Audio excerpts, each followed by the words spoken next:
Russia would try one more thing. Cut communication to the submarines. Special radio stations send orders underwater. One in Maine, one in Washington, one in Hawaii. Destroy these and submarines can't receive launch codes. Or so Russia thinks. But submarine commanders already have their orders. Sealed instructions. If contact is lost, they're authorized to launch anyway. America built the system to survive even this. Backup transmitters exist. Emergency protocols activate automatically. The submarines will fire with or without orders. Russia knows this. They'd hit the stations anyway. It won't matter. But then there's Washington, D.C. itself. Washington, D.C. would definitely be hit. The Pentagon, the White House, Capitol building, all the government in one city. Russia would try to decapitate America's leadership in one strike. Hundreds of thousands would die. But here's what Russia knows. This doesn't stop anything. America's leaders aren't all in one place. The vice president could be anywhere. Cabinet members spread across the country. Someone always survives to take command, and that person orders the counterstrike immediately. Hitting D.C. doesn't win the war. It just guarantees Russia gets destroyed too. But there's one more city on the target list. Chicago would be targeted. 3 million people. 600,000 could die instantly. Millions injured. Chicago sits on Lake Michigan. Blast affects the water. Wind spreads fallout across the Great Lakes. 80 million people nearby. The region's economy collapses. But targeting cities isn't the most devastating part. Nuclear war doesn't just destroy cities, it poisons everything.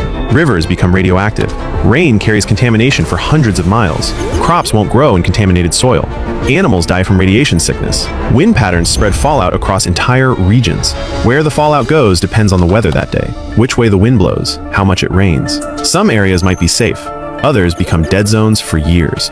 But the Midwest faces the worst. The Midwest gets hit hardest. Nebraska, North Dakota, Montana, Wyoming hold silos. Russia must target them. 80% of Americans live east of Mississippi. Wind carries radiation eastward. Montana strikes spread fallout across eastern U.S. Millions exposed depending on weather. Cancer rates spike.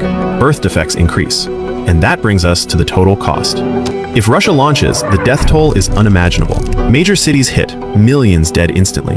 Military bases destroyed, hundreds of thousands more.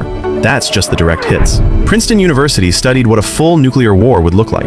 Their estimate? 90 million Americans dead or injured in the first few hours. 34 million dead from the blasts. 57 million injured from radiation and burns. But it gets worse.